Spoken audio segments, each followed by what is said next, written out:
மதுரையில் ஒரு தெருலையும் வந்து இங்கே இருக்கிற ரோட்டு கடைகள் ஒரு ஸ்ட்ரீட் ஃபுட் அப்படின்னு சொல்லுவாங்க, ரொம்ப ரொம்ப ஃபேமஸ். அதுவும் இங்கே ஒரு பாட்டி ரொம்ப வருஷமாக ஒரு ட்ரெடிஷ்னல் பிரேக்ஃபாஸ்ட் கருப்பட்டி ஆப்பம் செஞ்சுட்டு வந்துட்டுருக்காங்க. ஸோ இன்றைக்கி ஃபுட் ஆர்ட் மதுரை சீரீஸில் இந்த பாட்டியை பற்றி தான் பார்க்க போகிறோம்.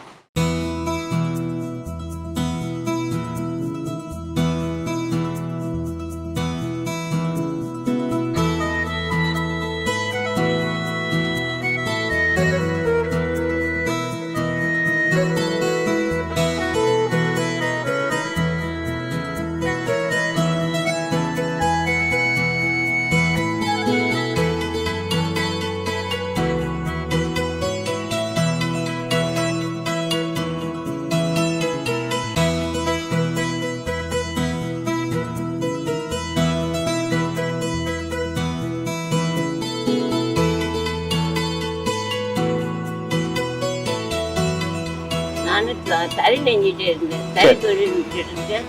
இது எங்கள் பாட்டி தொழில். அங்கே பாட்டி இந்த வேலை பார்த்துட்டே இருந்தாங்க. அந்த தொழில் தான் நான் இந்த வேலை பார்த்துட்டு எல்லாமே சொந்த தொழில் ஆகிருக்கும். அதனால் இந்த தொழில் பார்த்துட்டு இருக்கேன்.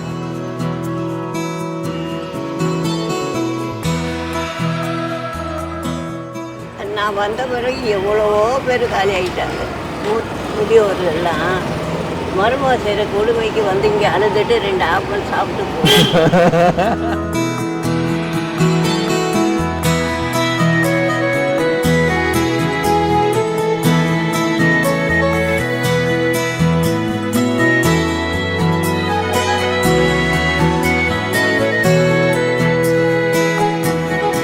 நான் 6 மணிக்கு வருவேன், 8-8:30 மணிக்கெல்லாம் போயிடுவேன்.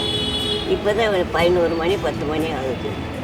ஆனால் இந்த தொழில் தான் எனக்கு 47 வருஷமாக இங்கே தான் உட்காந்து இங்கே தான் எங்கேயும் போக மாட்டேன். இங்கே தான் காலம்பரை தான் போடுவேன், சாயந்தரம் போட மாட்டேன். இது காலம்பரை தான் சாப்பிடுவாங்க. சாயந்தரம்னா பணியாரம் போட்டுகிட்டே இருந்தேன்.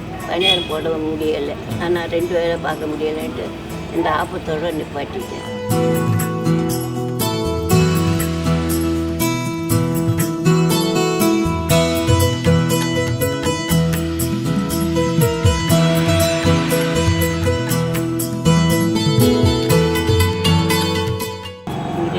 எல்லாம் வாங்கிட்டு போவாங்க. காலம்பரை நேரம் கூட்டமாக இருக்கும். பிள்ளைகளுக்கு கொண்டு போய் கொடுப்பாங்க. 10 பைசா தானே, கொண்டு வந்து கொடுத்து 10-5 வாங்கிட்டு போயிடும். அதாவது 6 மணிக்கு வந்துடுவேன், 8-8:30 மணிக்கு வீட்டுக்கு போயிடுவேன். அவங்க எல்லாம் உள்ள விட்டு கட்டி கொடுத்து அவங்க பேரம் பேத்தி எடுத்து அவங்க பேரம் பேத்தி எடுத்துட்டாங்க. அவங்க 47 வருஷம் ஆனால் அவங்க எப்படி இருக்கு.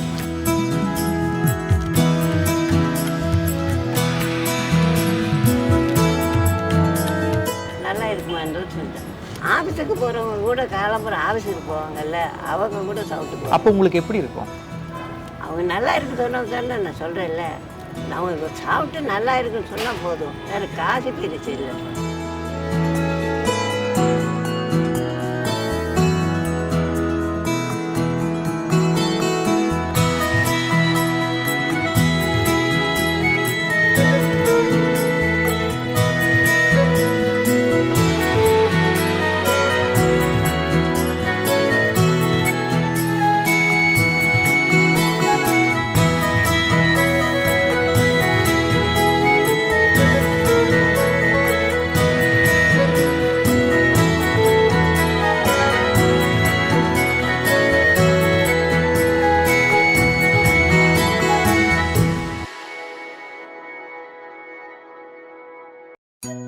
தொழில் பொறுமை வேணும். இந்த கடை வச்சிருக்கிறதுக்கு, இந்த ஆப்பம் சுட்டுக்கு பொறுமை வேணும். பொறுமையாக இருந்தால் தான் இந்த வேலை பார்க்க முடியும். அதனால தான் இட்லி கடை தோசை கடை கணக்காக இங்கே இருக்க முடியாது. பொறுமை வேணும். பொழுதுக்கு இந்த வேலை, பொழுதுக்கு வேலை இருக்குது. இந்த வேலை கடைக்கு போக, கரைச்சி வாங்க, விறகு வாங்க, அரிசி வாங்க, இது எல்லாம் வேலை சரியாக இருக்குது. மாவு நான் தான் ஆட்டிகிட்டே இருக்கேன்.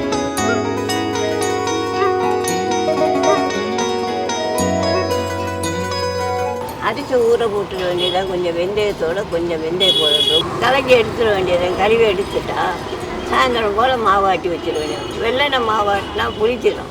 அதனால் சாயந்தரம் போல் ஆட்ட வேண்டியதுதான். ஆட்டி வச்சுட்டா கருவட்டி பாவு மத்தியானம் காய்ச்சி வச்சிடுறோம். கருவட்டி பாவு காய்ச்சினா தான் நல்லா இது ஆறணும். சூடாக விட்டுனா மாவு குடிச்சிடும்.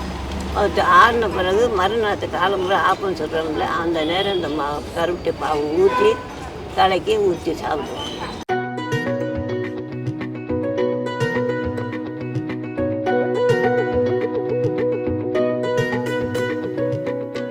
இத்தனை வருஷமாக இங்கே உட்காந்துருக்கிறது யாரோட பேசுகிறேன் என் பேரும் தெரியாது.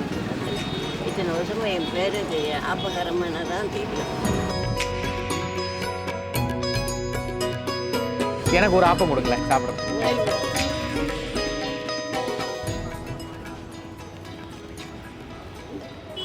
அதூர்லேருந்து வருவாங்க. அங்கேருந்து வந்தவொடனே ஆப்ப கடைக்கு தான் வருவாங்க. அன்னைக்கு வந்தவுடனே ஆப்ப கடைக்கு வந்து ஆப்பம் வாங்கி சாப்பிட்டு அப்புறம் எங்கேயே போகணும்னு போவாங்க.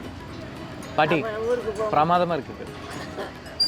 ஊருக்கு போகும்போது அந்த ஆப்பம் சாப்பிட்டு நாங்கள் ஊருக்கு போகிறோம்னு சொல்லிட்டு போவோம். அதுதான் அழகு. இது வந்து நல்ல it has a lovely crunch to it. And அந்த கருப்பட்டியோட ஒரு வாசனை லைட்டாக ஒரு ஸ்வீட், இந்த மட்டை ஒரு ஸ்வீட்னஸ்ன்னு சொல்லுவாங்க இல்லையா, அந்த மாதிரி ஜஸ்ட் ஃபென்டாஸ்டிக்.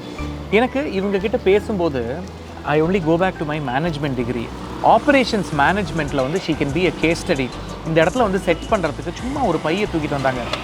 அதுக்குள்ளே இட் ஹேட் எவ்ரி திங். அந்த 2 அடுப்பு, அதுக்கு 2 தட்டு, அந்த அரைச்ச மாவு எல்லாம் எடுத்துகிட்டு வந்து she assembled the entire setup in less than 10 minutes. And that is truly one of those culinary warriors. அதான் 47 வருஷமாக ஒரே இடத்துல இருந்து பண்ணுறதுன்றது அதுவும் ஒரு ப்ராடக்ட் பெரிய விஷயம். So hats off to this power woman as I can call it. Fantastic.